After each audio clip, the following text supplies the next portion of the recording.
Kalau zaman Yesus ada orang dirantai, hancur rantainya. Kalau zaman sekarang disuntik dengan kebenaran Al-Quran, hadits, Bible, Markus, Matius, Yohanes, surah-surah Paulus dihantamkan kepada Anda, percuma, sia-sia. Anda tetap kekeh menjadi orang gila. Hanya segelintir dari kalian saja yang bisa kami waraskan, yang bisa kami mu'alafkan, karena mereka masih memiliki akal sehat yang bisa kemudian dideteksi titik di mana dia bisa sembuh. Mereka datang kepada Yesus dan melihat orang yang kerasukan setan itu duduk, sudah berpakaian dan sudah waras. Berarti orang yang menyembah Yesus adalah orang yang kerasukan setan. Makanya ketika saya bertanya, wahai saudara-saudaraku Kristen, aku ingin tanya padamu, siapa yang mengajarkan, roh apa yang merasuki dirimu sampai kamu ke sebuah gedung menyembah anak orang bernama Yesus? Roh apa yang merasuki dirimu, kamu tidak mau disunat nonotnya? Roh apa yang merasuki dirimu sehingga makanan-makanan yang menjijikkan semuanya masuk ke dalam tubuhmu? Roh apa yang merasuki dirimu sehingga kau menyembah anak orang? Apa kata orang Kristen? Suma, kamu tidak paham karena tidak ada roh di dalam dirimu. Itu yang kutanya, roh apa Cak Ayu? Pingin aku bertemu dengan roh itu. Karena di dalam Matius 12 ada orang bertaubat, Roh Kudus, roh jahatnya keluar, lalu kemudian dia berjalan, roh jahat ini ke padang pasir, ke padang gurun. Ketika tidak menemukan tempat, dia kembali masuk ke dalam orang yang bertaubat, lalu mengajak 7 roh jahat yang lainnya masuk ke dalamnya. Lalu setelah itu dia semakin jahat. Setelah masuk roh 7-8 ke dalam tubuhnya, dia semakin jahat. Dan itu kata Yesus dialami oleh angkatan jahat sesama dirinya. Siapa yang kemudian datang bertobat, membunuh murid Yesus, lalu mengaku bertobat, lalu setelah bertobat mengajarkan ajaran yang jauh lebih membinasakan? Siapa itu? Itulah yang Anda imani, itulah yang Anda ikuti. Jadi orang yang menyembah Yesus bisa kita lihat dalam Markus 5. Orang yang merasulkan Paulus bisa kita lihat di dalam Kisah Para Rasul 16 nomor 16 sampai nomor 8. Iblis teriak, wahai semua manusia, inilah Paulus, utusan Tuhan yang maha tinggi yang akan mengajarkan kalian kepada jalan keselamatan. Setan teriak loh, wahai manusia, inilah Paulus, juru selamat yang diutus oleh yang maha tinggi. Ikutilah dia menuju kepada jalan keselamatan. Iblis memproklamirkan kerasulan Paulus. Ayo. Jadi apa yang Anda katakan bahwa Rasulullah Muhammad SAW itu gila, kemudian orang-orang menganggapnya gila, lalu kemudian ditolak, itu tak ada buktinya. Penamaan Majnun kepada Rasulullah karena efek cemburu, karena efek takjub, karena efek heran, efek kemudian terheran-heran melihat keadaan Rasulullah yang tadinya tidak pernah sekolah, kok bisa tahu tentang dalil-dalil ini? Kok dia bisa tahu bercerita tentang Adam, dia bercerita tentang Ibrahim, dia bercerita tentang Nabi Musa, dia bercerita tentang Nabi Isa. Di mana manusia ini bisa pelajari itu? Sementara kita orang jahiliyah, kita orang buta, nggak ada perpustakaan, tidak ada kemudian tempat belajar, tidak ada kitab datang pada kita. Kok bisa dia terangkan? Ini orang gila. Tapi ungkapan itu justru menjadi batu sandungan. Sejazirah Arab, benua Arab seketika menjadi hijau. La ilaha illallah Muhammadar Rasulullah. Itu fakta. Yesus Yerusalem bisa nggak dia Kristenkan? Bisa nggak? Bisa nggak? Tak bisa. Kenapa? Karena pada tempatnya dia dianggap gila. Apa pembuktiannya secara ilmiah? Sabar. Pembuktiannya secara ilmiah, buka kitabnya orang Yahudi yang tertulis Talmud. Anda akan melihat bagaimana Yesus diceritakan di sana. Ngeri-ngeri sedap, nyiut-nyiut balala. Lanjut. Ya. Saya sambil renang ya. Iya kan. Oke, ya jadi secara fakta ya kan di zaman Rasulullah orang Arab itu menganggap Muhammad itu adalah orang gila gitu kan. Itu terlepas dari sekarang itu tidak menerima bahwa Muhammad gila ya. Tapi faktanya kemudian yang di orang gila yang disembuhkan oleh Yesus itu kan disembuhkan oleh Yesus ketika menyembahnya maka dia sembuh kan. Harusnya Yesus ada sekarang menyembuhkan kalian. Kalau hidup dihidupkan sejaman Yesus dengan Muhammad, seharusnya Muhammad ini menyembah Yesus supaya dia sembuh. Nah, inilah yang saya katakan kegilaan kalian. Bagaimana ceritanya Yesus mau disembah sementara dia manusia? Yesus sibuk menyembah kepada Allah, kalian sibuk menyembah kepada Yesus. Ini efek menyembah orang yang disangka keluarganya gila. Andai saja, dengar.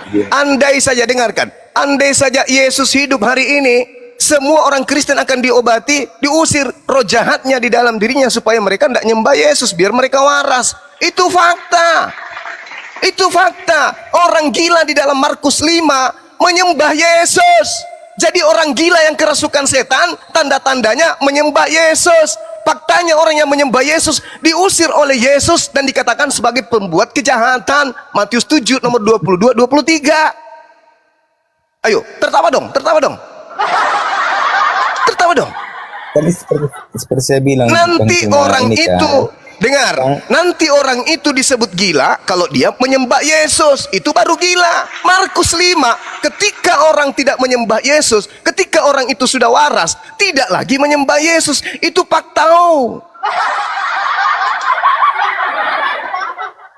Fakta itu. Orang itu sudah waras, tidak menyembah Yesus. Hari ini Kristen menyembah Yesus, berarti Kristen belum waras. Ayo. Oke, kan cuma saya tanggapi ya.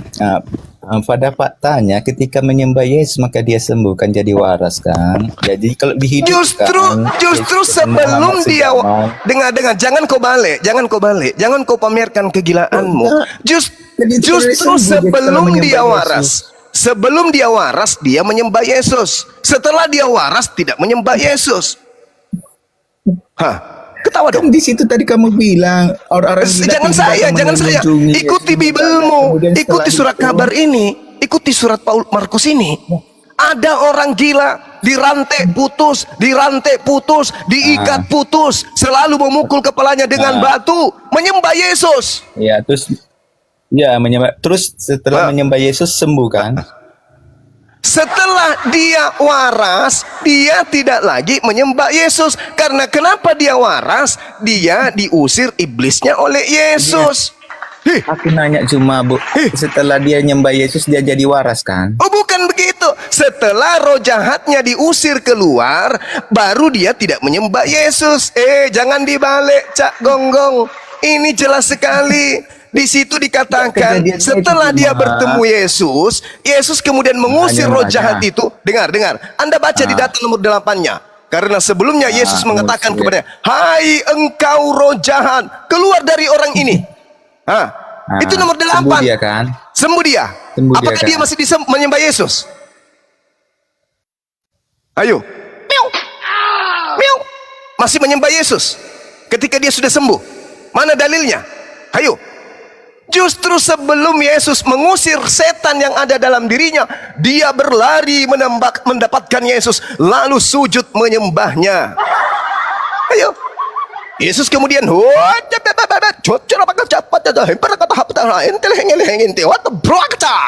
iblisnya keluar, dia pun lunglai dan waras, lalu tidak lagi menyembah Yesus. Itu fakta.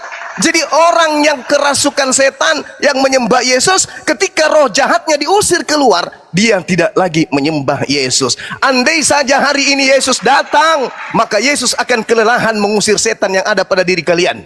Kenapa? Karena kalian menyembah Yesus. Begitu kalian waras, tidak akan lagi menyembah Yesus. Itu bukti dicontohkan di Markus 5. Ayo, jangan kau rubah-rubah Bibelmu. Dia menyembah Yesus ya sebelum kan? Akhirnya sembuh. Sembuh. Setelah dia sembuh, apakah dia masih menyembah? Setelah pasti menyembah karena di awal mana dalilnya? Mana dalilnya? Kan tadi mana dalilmu kalau misalnya dia nggak nyembah lagi, coba. Oke, baik. Orang-orang yang datang kemudian, mereka datang kepada Yesus dan melihat orang yang kerasukan setan itu duduk. Sudah berpakaian rapi dan sudah waras. Orang yang tadinya kerasukan legion itu, maka takutlah mereka. Orang-orang yang telah melihat sendiri hal itu menceritakan kepada mereka tentang apa yang telah terjadi atas orang gila tadi yang kerasukan setan. Yaitu Contohnya tentang Jumat, babi-babi itu. Jumat. Sabar. Saya selesaikan. Contohnya Jumat, kamu sakit. Saya selesaikan dulu bukti bahwa orang ini tidak lagi menyembah Yesus. Lalu mereka mendesak Yesus supaya ia meninggalkan daerah mereka. Pada waktu Yesus naik ke dalam perahu, orang yang tadinya kerasukan setan itu meminta supaya ia diperkenankan menyertai Yesus, bukan menyembah Yesus. Yesus tidak memperkenankannya. Yesus melarang orang itu. Tetapi ia berkata kepada orang itu, pulanglah ke rumahmu, kepada orang-orang sekampungmu, dan beritakanlah kepada mereka segala sesuatu yang telah diperbuat oleh Tuhan atasmu, dan bagaimana ia telah mengasihi engkau. Orang itu pun pergi dan memberitakan di daerah Dekapolis segala apa yang telah diperbuat Yesus atas dirinya, dan mereka semua menjadi heran. Ada yang menyembah di situ. Ada dia menyembah Yesus. Yesus itu diperbuat Tuhan kan? Diperbuat Tuhan Yesus, di situ. Bahasa aslinya apa? Diperbuat Yesus di situ diperbuat Yesus.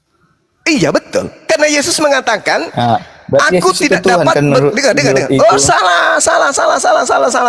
Yesus bukan Tuhan. Kita lihat dalam Kisah Para Rasul 2. Mana apa ada yang Tuhan tertulis? di situ? Kalau Yesus bukan Dengar. Tuhan, mana ada Tuhan di situ memperbuat. Kisah Para Rasul nomor 22. Dengarkan. Saya tahu saya sedang berhadapan orang gila. Hai orang-orang Israel, dengarlah perkataan ini. Yang aku maksudkan adalah Yesus dari Nazaret. Diam. Manusia yang telah ditentukan oleh Allah dan yang dinyatakan kepadamu dengan kekuatan dan mujizat dan tanda-tanda yang dilakukan oleh Allah dengan perantaraan Yesus. Jedar. Bukan Yesus yang melakukan itu, tetapi yang melakukan itu adalah Allah melalui perantaraan Yesus. Dalilnya Kisah Para Pewarta 2 nomor 22. Kembali kepada kesimpulan yang tadi, bahwasanya orang gila yang telah keluar roh jahat pada dirinya tidak lagi menyembah Yesus. Itu poinnya. Andai saja Yesus hadir hari ini, maka dia akan kelelahan mengobati kalian, mengusir setan yang ada pada diri kalian. Sebab andai saja Yesus ada di tengah-tengah kita, tiba-tiba turun dari langit, dia datang di Jakarta, di depan bundaran HI, maka orang Kristen sedunia akan berbondong-bondong berlari kepadanya dan sujud menyembahnya. Betul. Maka Yesus akan melakukan pengobatan. Maka Yesus akan sibuk melakukan penyembuhan terhadap kalian. Oh, roh jahat, keluarlah dari orang-orang ini. Setelah roh jahat kalian itu keluar, kalian tidak akan lagi menyembah Yesus. Itu fakta, itu Bible yang menceritakan itu, bukan saya. Nah, sedangkan Yesus mengatakan, dengar. Kamu kan orang tidak sehat, dengarkan saya sebagai doktermu. Yesus mengatakan, aku tidak dapat berbuat apa-apa dari diriku sendiri. Berarti yang menyembuhkan orang tadi siapa? Kembali kepada pengakuan Yesus. Di dalam Yohanes 5 nomor 36 ada kesaksianku yang lebih penting dari kesaksian Yohanes Pembaptis, bahwa segala pekerjaan yang aku lakukan, semisal menyembuhkan orang gila yang menyembah aku, pekerjaan itulah bersaksi tentang aku bahwa Allah yang telah mengutus aku. Jedar. Yohanes 4 nomor 34, makananku adalah melakukan pekerjaan yang diperintahkan Allah untuk aku lakukan. Jedar. Jadi kesimpulannya, orang yang menyembah Yesus berdasarkan Markus 5 adalah orang yang kerasukan roh jahat alias roh setan alias kerasukan iblis. Makanya Al-Quran mengatakan, wa ikhwanuhum yamuddunahum fil ghayyi summa la yuqsirun. Ternyata Al-Quran tidak pernah salah ketika Al-Quran mengatakan orang-orang kafir itu adalah saudara-saudaranya setan yang tugasnya menyesatkan manusia, dan mereka tidak akan henti-hentinya menyesatkan manusia. Wa kanal kafiru ala rabbihi zahira. Dan adalah orang-orang kafir penolong-penolong setan di dalam durhaka kepada pencipta alam semesta. Anda mengajak kami menjadi Kristen, sama dengan Anda kemudian menyalurkan roh setan masuk ke kami, lalu kami juga lupa ingatan, lalu kami kemudian menyembah anak orang. Kami tidak mau kerasukan setan yang merasuki ente. Cukup ente aja. Karena sebenarnya yang merasuki ente itu adalah roh yang merasuki Paulus, roh yang merasuki Yudas, roh yang merasuki kemudian orang-orang yang ingkar kepada para nabi. Itulah yang merasuki kalian. Makanya kalian dengan indahnya, dengan mudahnya kemudian hanya menyembah manusia. Ibadah-ibadah yang kalian lakukan tidak ada perintahnya, baik di Taurat maupun di dalam kitab Anda sendiri, tak ada perintahnya. Coba tanya, coba baca, coba teliti, mana perintahnya menyembah hari Minggu? Cari. Mana perintahnya makan babi? Cari. Mana perintahnya tidak bersunat? Cari. Mana perintahnya kemudian menyembah Yesus? Cari. Anda tidak akan mendapatkan itu dari para nabi Tuhan, kecuali dari nabi-nabi palsu yang kerasukan setan. Saya tanggapi. Semua panjang kali, jadi nanti aku panjang nanti menjelaskan kan susah juga dengan. Kembali aja kepada titik awalnya. Orang yang kerasukan setan menyembah Yesus. Setelah Maka dia saya waras, tidak saya lagi menyembah Yesus. Itu intinya. Oke, saya tanggapi ya. Silakan. Silakan. Oke. Nah, inilah kan agak blunder gitu ya, agak blunder. Dia kan orang gila, mendatangi Yesus menyembahnya, kemudian saya menyembahnya dia sembuh. Seharusnya kalau Yesus dengan Muhammad sejaman, seharusnya Muhammad ini pergi ke Yesus supaya sembuh dari gila. Lah, Yesus menyembuhkan orang yang menyembah dirinya. Nabi Muhammad sallallahu alaihi wasallam tidak menyembah dirinya. Yang disembuhkan Yesus adalah orang yang menyembah dirinya. Jangan kau putar balik lidahmu yang dititipin iblis di dalamnya. Jangan kau bawa Rasulullah. Rasulullah tidak pernah gila. Rasulullah tidak pernah menyembah orang. Rasulullah tidak pernah menyembah Yesusmu. Yang diobati Yesus adalah orang yang kerasukan setan, di mana setan itu mengajak orang tersebut untuk menyembah Yesus. Berarti orang gila ini yang tidak bisa diademkan oleh warga setempat, nanti ketika menemukan Yesus, baru setannya sujud menyembah kepada Yesus. Berarti yang memberikan contoh menyembah Yesus adalah setan. Oke, kalau dia setan, ya gini ya. Dengar dulu apanya, prosesnya, proses dia menjadi Kristen kan, prosesnya. Dia kan jadi orang gila kerasukan setan. Orang gila berarti kerasukan setan. Ketika keluar setannya, apakah dia masih gila? Kamu cuma kalau makan itu jadi kenyang apa jadi gila? Ketika kemudian orang gila ini tidak lagi gila, apakah dia masih menyembah Yesus? Gini cuma kamu makan. Enggak. Kegilaanmu tidak akan membuat saya ikut-ikutan gila. Sekarang saya tanya, orang gila itu sebelum dia waras, dia menyembah Yesus, betul atau tidak? Iya, tapi dia kan sembuh setelah menyembah Yesus kan. Setelah kemudian diusir roh jahatnya, dengar. Setelah roh jahatnya diusir, dia masih menyembah Yesus atau tidak?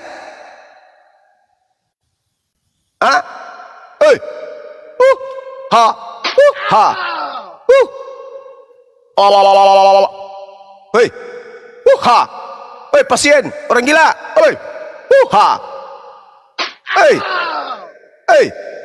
Jadi kesimpulannya, sahabat-sahabat muslim sekalian, Yesus dianggap gila. Kabur dia. Perihnya hatinya. Itu fakta ya teman-teman. Kita tidak kemudian mengarang cerita.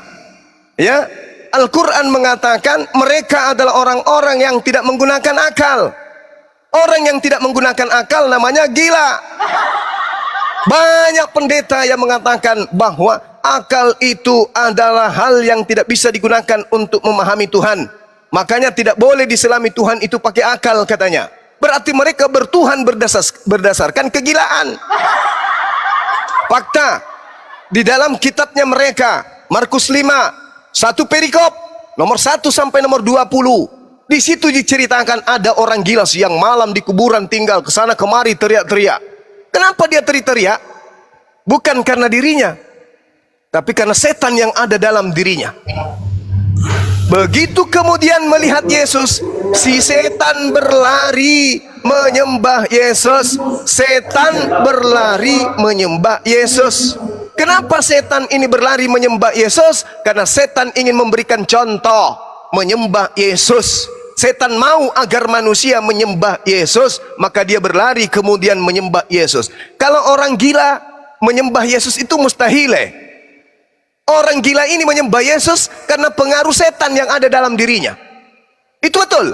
Karena di data nomor 8, Yesus kemudian mengusir, "Hai engkau roh setan, keluarlah dari orang ini." Setannya keluar. Apakah orang yang sudah keluar setan pada dirinya masih menyembah Yesus? Tidak.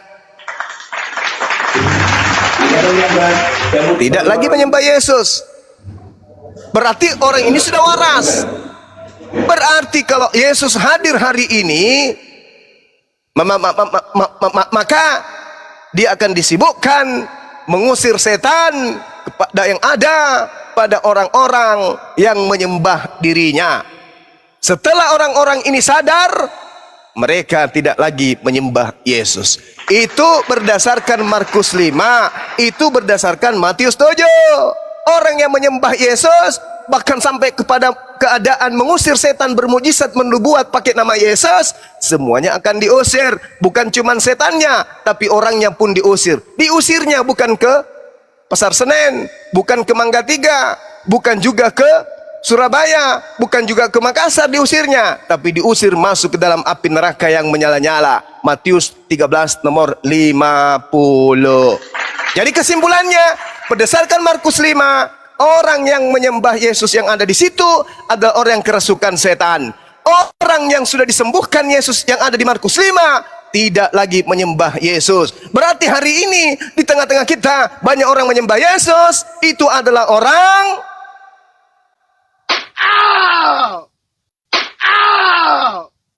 Aduh, ada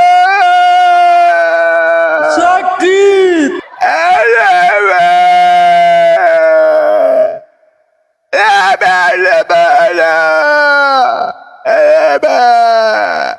orang yang kehilangan akal sehat. Demikian sahabat-sahabat, di tempat saya sudah mau Jumatan.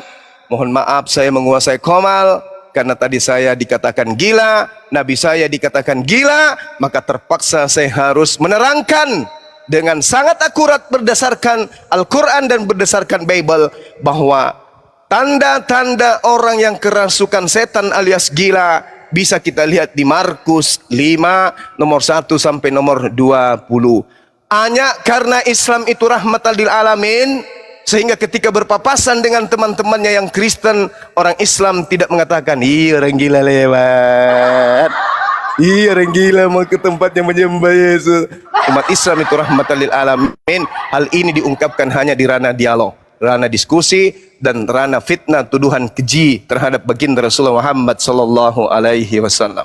Sekira begitu sahabat-sahabat sekalian, mohon maaf atas segala kekurangan dan terima kasih atas tuduhan Anda terhadap Nabi kami. Dengan demikian kami akan mengabarkan kebenaran Al-Quranul Karim dan juga kebenaran yang muncul di dalam kitab saudara yang mengatakan bahwa orang gila lah yang menyembah Yesus, orang kerasukan setan lah yang menyembah Yesus. Setelah orang ini setannya keluar, mereka tidak lagi menyembah Yesus. Subhanakallahumma bihamdi, asyhadu an la ilaha illa anta, astaghfiruka wa atubu ilaih. Salam tauhid, salam satu Tuhan. Jayalah Islamku, jayalah Indonesiaku. Allahu Akbar. Assalamualaikum warahmatullahi wabarakatuh. Waalaikumsalam. Di sini aja dulu Gurunda. Iya. Ini naik ini sih unik. Nanti setelah pada Jumat baru kita Oke, lanjut sip. lagi. Saya Oke. juga mau salat Jumat, Pak. Ya, karena ada moderator di sini TRU ya, lanjutkan ya. Ada Bang Dewa, ada Bang Hasan, Bang Arif. Mungkin waktunya di sana berbeda 1 tahun. 1 tahun dengan kita. Ya, saya lanjut dulu ya. Saya mau sholat. Lanjut. Ada moderator di sini, TRU. Lanjut. Aku juga dekat satu daerah kita nih Bang Dablo. Aku juga mau turun juga. Aku sama Wak Jiji itu sama satu grup Bang. Wak Jiji. Ya silakan lanjut dulu. Saya mau sholat juga.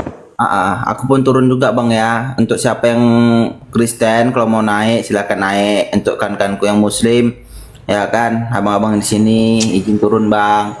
Itu tadi abang kita itu mau dialog dengan Bang Suma. Lanjut dulu. Ya Bang. Assalamualaikum Standby ya. wabarakatuh. Waalaikumsalam warahmatullahi wabarakatuh. Ya, Dewa tambahkan sedikit ya, Pak Dalbo, Ikhwan Pilah yang ada di sini semua. Inilah kekristenan itu betul-betul yang namanya ajarannya itu terbalik gitu. Terbalik dengan yang namanya ajaran Islam. Contoh terbaliknya itu, di Islam itu ya, orang kerasukan itu di luar. Di luar orang bisa kerasukan. Tetapi ketika dibawa ke masjid, insya Allah dia akan sembuh. Beda halnya dengan orang Kristen. Orang Kristen, kalau di luar, mereka itu sembuh, waras. Tapi ketika dia dibawa ke gereja, dia malah jingkrak-jingkrak kesetanan. Nah ini yang membuat terbalik itu di situ. Dan Nabi Muhammad SAW itu dituduh gila itu sama orang-orang kafir, bukan sama umat Muslim. Sementara Yesus dituduh gila itu sama keluarganya. Jadi orang-orang terdekat yang mengatakan Yesus itu adalah gila. Kalau Nabi Muhammad itu yang mengatakan gila itu orang-orang kafir. Sementara Allah sudah mengklarifikasi itu semua. Sementara ketika Yesus dikatakan orang gila sama keluarganya, tidak ada satupun juga klarifikasi apakah Yesus sembuh atau tidak. Nah ini yang membuat orang Kristen itu betul-betul ajarannya itu terbalik, di luar akal gitu kan. Untuk menjadi Tuhan ternyata harus mati dulu, baru menjadi Tuhan. Tetapi dan untuk menjadi jemaat Kristus atau hambanya Yesus, ternyata akalnya harus mati dulu, baru menjadi Kristen. Padahal Butie, ini juga di sini 20 menit lagi ya, 20 menit lagi menuju Jumatan. Ini sebelumnya Dewa mau iklan sebentar boleh ya? Bunda Oke, Tie, siap Bang Dewa. Dewa izin pamit. Bisa dibesarkan nggak? Iya, ya tunggu. Ditunggu setahun kemudian. Oke, siap. Siap. Oke, Assalamualaikum warahmatullahi wabarakatuh. Iwan Pila, Pisabilillah, 885 mata memandang. Ini Dewa jualan minyak wangi. Jualan minyak wangi. Ini karya sendiri ya. Namanya dikasih nama yang unik-unik juga sama Dewa. Ini oplosannya oplosan sendiri. Insya Allah ini asli. Ini real. Harganya 25.000 untuk satu botol 30 mili. Ini. Wanginya awet. Persis wangi kuburan baru. Awet pokoknya ini ya. Kalau yang pakai ini, istrinya pasti makin cinta. Ya, kalau ada yang pesan, silahkan DM ke Dewa saja. Ini harganya nggak mahal, karena ini masih promo. Nanti bulan depan ini harganya bisa 1 juta lebih ini. 1 juta lebih. Dijamin wangi, wanginya tahan lama, bukan seperti wangi-wangi parfum yang mohon maaf ya, yang isi ulang yang harganya itulah. Itu wanginya cepat, hilangnya pun cepat itu. Kalau ini insya Allah di sini, insya Allah kalau buatan Dewa ini, insya Allah tahan lama ini. Ya, barangkali ada yang mau membelikan untuk Apolojet, itu pun diterima sama Dewa, nanti Dewa kirim ke para Apolojet. Ini 30 mili ya, harganya cuma 25.000 harga promo. Baik, non alkohol Bang Dewa, ada alkoholnya, tetapi itu tidak diminum. Jangan sekali-kali diminum. Kalau diminum pasti sarapan siang nanti sama Bapak di surga. Makanya jangan diminum ya. Dijamin wangi ini. Wanginya melebihi daripada kuburan baru. Kuburan baru wangi ya. Ini ya ada 11 varian. Semuanya soft, semuanya tidak terlalu menyengat.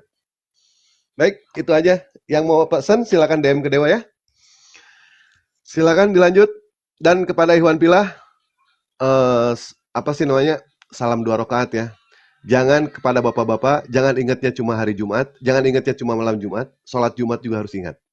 Ingat sholat Jumat ya. Bagi yang laki-laki, kaum Adam, silakan tinggalkan dulu komal, laksanakan dulu sholat Jumat. Setelah sholat Jumat beres, baru nanti balik lagi ke sini. Jangan bikin malu Nabi Muhammad SAW. Ya, lanjut Bunda. Dewa izin pamit, Pak Dalbo, karena Dewa juga mau mandi dulu ini. Harus Jumatan. Bang Juma, terima kasih atas ilmunya. Bang Bayu, Bunda Tie, terima kasih. Assalamualaikum warahmatullahi wabarakatuh. Waalaikumsalam.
Ini lagi pada Jumatan semua ya.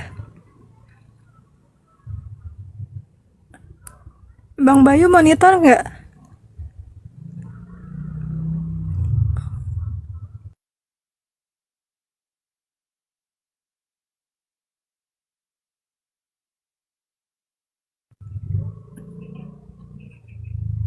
Yang mau naik boleh mungkin ngobrol-ngobrol santai sambil nunggu Jumatan.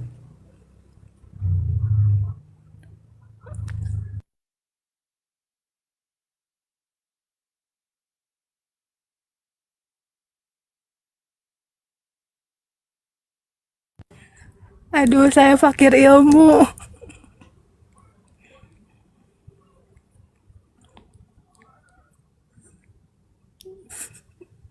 Saya fakir ilmu. Iya, yang mau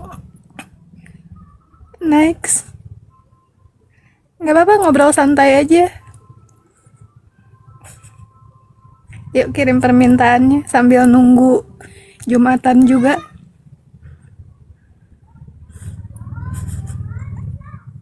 Jaga gawang. Jaga sendal aja dulu ya.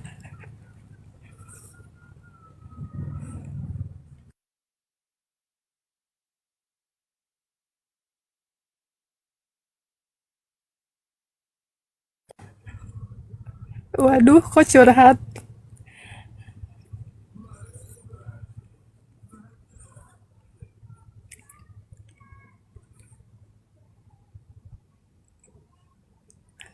Iya, enggak ini sih.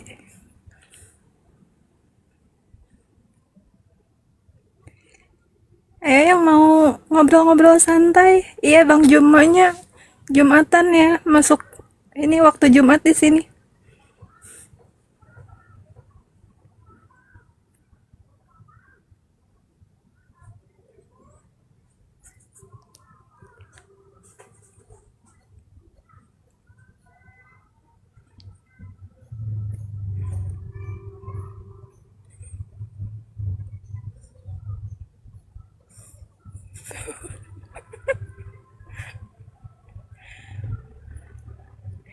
Ayo naik aja yuk. Sambil nunggu.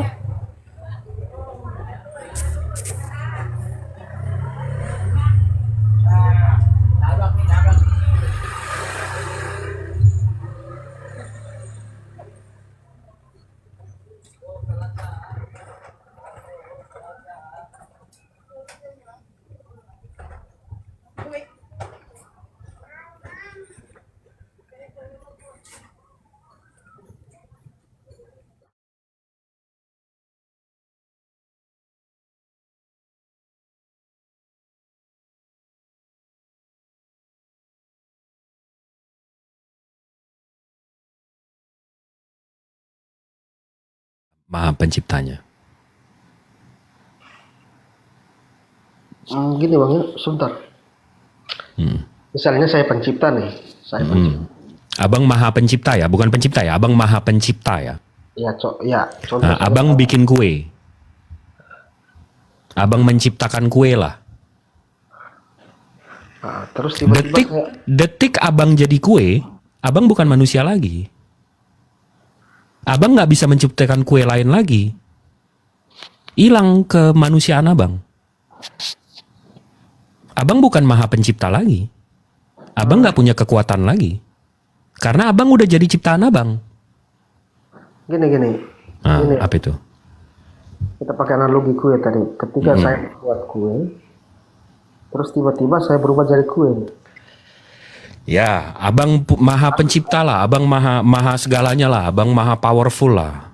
Ya, betul. Habis itu abang berubah jadi kue. Abang berubah jadi ciptaan abang.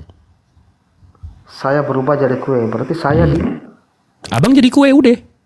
Hilang ketuhanan abang. Hilang kemanusiaan abang. Si pencipta kue itu udah hilang. Abang kan jadi kue. Sebentar, berarti kue yang saya buat dengan saya menjadi kue ini kan beda. Kan abang jadi kue. Abang jadi ciptaan. Sama bang. Ya. Mulai berfungsi nih sedikit Bang Jibril, agak-agak lumayan nih Bang Martin nih. Coba lebih sadis lagi Bang Martin ininya, narasinya. abang tuh jadi bahannya loh, dibonyokin gitu, sehingga jadi kue gitu loh. Jadi Bang Martinnya udah nggak ada. Lanjut Bang Jibril. Iya, detik abang jadi ciptaan abang bukan maha pencipta lagi. Detik abang jadi kue, abang nggak bisa bikin kue lagi. Abang nggak bisa ngidupin lampu lagi, nggak bisa nyolok kabel oven lagi, nggak bisa beli terigu lagi, nggak bisa ini itu lagi. Abang udah jadi kue, abang udah kodratnya jadi kue udah. Gini Bang, sebentar. Saya membuat kue dan saya merubah diri saya menjadi kue. Itu kan beda. Hilang maha cipta abang udah nggak bisa bikin kue lagi karena abang udah jadi kue. Anda hilang, saya menjadi kue. Iya. Saya tetap ada di situ Bang. Iya, abang jadi kue nih. Nah, terus? Saya tidak hilang. Abang jadi kue kan? Iya, artinya berarti udah nggak ada maha pencipta bang? Enggak, beda. Nah. Kan saya berubah menjadi kue, berarti saya menjadi kue itu Bang. Saya tetap ada di situ, saya tidak hilang. Iya, abang tetap ada di situ, abang jadi kue, paham? Abang di atas meja jadi kue, udah. Hilang ke maha penciptaan abang. Sifat yang hilang Bang. Iya. Abang paham nggak definisi maha? Iya, maha berarti sebentar saya menjadi kue, saya mau berubah lagi jadi. Abang paham nggak maknanya maha bang? Maha itu kan dia bisa semuanya maha. Salah. Maha itu segalanya bang. Jadi kalau saya bilang saya maha mendengar, nggak ada suara yang saya nggak bisa dengar. Saya maha pencipta, nggak sedetik pun saya nggak bisa menciptakan. Saya maha melihat, semua saya bisa lihat, nggak sedetik pun saya buta. Tapi detik abang jadi kue, kemahaan abang hilang, paham nggak? Enggak. Abang nggak maha lagi. Saya tetap jadi maha Bang, karena saya menjadi kue. Berarti saya tetap ada di situ. Iya, tapi waktu abang jadi kue, abang nggak bisa menciptakan lagi kan? Bisa, tapi. Nah, gimana caranya kue bikin kue bang? Itu udah kodrat, nggak bisa. Itu abang udah nabrak kodrat nih sekarang. Enggak, Kue kan itu ngomong bahasanya tidak gini, bisa. saya membuat Bang kue. Martin, Bang Martin. Ada dua hal Coba. yang berbeda di situ Bang. Coba abang udah nggak ada lagi nih kue, udah abang di kue itu, apakah abang bisa ngomong gitu? Kuenya bisa ngomong gitu? Kuenya punya mulut lagi, punya tangan lagi? Kan gue jadi pengen kue nih, udah mau Jumatan. Oh, Ji nih suaranya nih, Ji, apa kabar, Ji? Apaan lu Bang ngocok lu? Udah lanjut. Ngocok perut, ngocok otaknya Bang Martin nih, agak keren ini, keren. Ada dua kalimat. Boris. Gimana bang, gimana? Kan tadi abang bilang, saya membuat kue, dan saya sendiri menjadi kue. Kalau saya membuat kue, berarti saya menciptakan kue. Sedangkan Betul. saya menjadi kue itu saya tidak menciptakan. Saya yang menjadi kue. Iya. Paham Bang, sampai situ kita paham. Habis itu abang oke gini bang, nih saya lurusin lagi ya. Ini kata-kata saya perhalus, saya pelan-pelan nih bang. Abang membuat kue atau abang menciptakan kue. Kodratnya abang si pencipta kue dan kue itu kodratnya kue. Sampai sini paham ya? Udah. Abis itu abang mau jadi kue. Detik abang jadi kue, abang udah bukan maha pencipta lagi. Kodratnya abang bukan pencipta lagi, abang udah jadi makhluk. Kodratnya sudah berubah. Gimana Bang ya? Coba bahasanya itu gini kan, saya ini seluruh dengan kemampuan saya ini berubah bentuknya menjadi kue. Berarti semua yang ada pada diri saya itu menjadi kue. Kan begitu. Iya. Habis itu abang jadi kue bisa nyiptain kue lagi? Nggak bisa karena kodratnya udah berubah. Nggak, ya biarin dia jawab.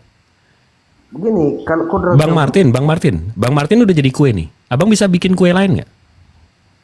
bisa, kalau dia maha kuasa. Di mana? Kue itu nggak ada tangannya, nggak ada kekuatannya, nggak bisa ngidupin oven, nggak bisa bayar listrik, nggak bisa beli terigu. Nah, kalau Allah kan tidak perlu dipilih lagi, tinggal berfirman saja. Bukan. Jangan keluar dulu. Ini kita masih pakai analogi yang sama. Abang udah jadi kue. Gimana abang menciptakan kue lain? Ya berfirman saja. Sebenarnya kalau Abang udah nggak punya firman. Abang udah jadi kue.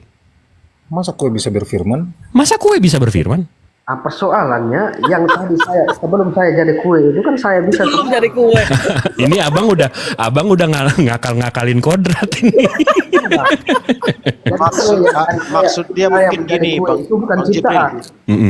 Bang Jibril, aku bantu dikit Bang Martin nih. Maksud Bang Martin nih mungkin jadi kue tadi itu bisa balik lagi jadi bukan kue. Berarti udah bukan maha lagi. Karena yang namanya maha pencipta akan selalu bisa menciptakan. Detik dia jadi kue, dia nggak bisa menciptakan. Berarti udah nggak bisa. Berarti udah hilang mahanya. Berarti dia pencipta doang, bukan maha pencipta. Begini Bang ya, kue yang saya buat tadi itu memang saya yang ciptakan. Tetapi ketika saya menjadi kue, semua yang ada, artinya semua saya ini, Ya, Robert. wujud saya dan sebagainya ini berubah menjadi kue. Berarti semuanya tetap ada di dalam kue. Nah, gini, Mana itu, Bang Martin, itu melanggar kodrat kue juga. Kodrat kue itu dibuat dan untuk dimakan, bukan untuk menciptakan kue. Itu melanggar kodrat. Itu dana. Ini tunggu sebentar nih. Ini ada 370 pendengar nih. Saya mau tanya nih, dari 370 pendengar nih, semua paham atau memang Bang Martin aja yang memang mau menabrak-nabrakan kodrat nih? Saya paham. Paham. Oke, paham banget, paham. Saya paham. Nah. Berarti memang Bang Martin ini masih ini apa namanya? Doktrinnya masih menggeliat nih. Nah, mungkin dari sisi kodratnya yang Bang Martin itu belum paham sisi kodrat. Ketika kodrat itu berubah, maka kodrat yang satu hilang. Itu yang dia tidak paham itu. Iya. Bang Morris ini Islam kah? Ini Bang Bejo, Bang Riki kok suaranya. Benar gak? Oh iya. Mas yang ini nyamar-nyamar aja. Memang. Maksudnya? Barang, Ini kamu kira beta orang lain apa? Bang Morris ini, aduh. Udah lanjut. Jadi coba Bang Jibril, aku saran ya supaya lebih seru lagi. Coba pakai analogi nasi jadi bubur, kan sering kita sebut itu di kehidupan sehari-hari gitu ya. Itu bisa diakal-akalin dan itu bukan kodratnya Bang. Itu tetap nasi, tetap itu. Itu nasi. Baru olahan itu olahan katanya. Iya kan bubur tuh kan nggak bisa jadi balik jadi nasi, Bang. Itu kalau lagu jadi remix tuh Bang, tetap lagu. Gitu ya. Lagu ya. Itu kodratnya nggak berubah itu. Nggak berubah ya. Nah, kalau lagu tetap lagu, mau dari remix kayak gimana lah tetap kodratnya lagu gitu. Nah, masalah gitu Bang Martin, ini kodrat kue ini untuk menciptakan kue atau untuk dimakan? Kodratnya ya. Ngerti gak Bang Martin? Ya. Ini karena saya belum bisa terima karena ada perbedaan jelas itu Bang. Oke, saya paham abang mau memaksakan kalau saya jadi kue, berarti semua kemampuan saya dan semua semua kemampuan saya, semua power saya, semua acknowledge saya, semua yang saya punya ada di kue yang abang jadi kue itu tadi, betul nggak saya? Ya betul, secara betul. Nah, gini Bang, kodratnya kue ini yang dari tadi di kepala saya tuh kue sus Bang. Iya. Nah, jadi kodratnya kue itu kuenya ini isinya dalamnya krim Bang. Nah, detik abang jadi kue itu isinya krim Bang. Bukan kekuatan pencipta maha lagi, Tuhan pencipta yang bisa. Bukan. Abang nggak bisa nyabut oven, nggak bisa ngidupin oven, nggak bisa bayar bill, nggak bisa beli terigu. Kodrat abang, semua kekuatan abang itu udah menjadi sus Bang, udah menjadi krim di dalam kue abang. Itu kodratnya kue. Sekarang abang paham ya?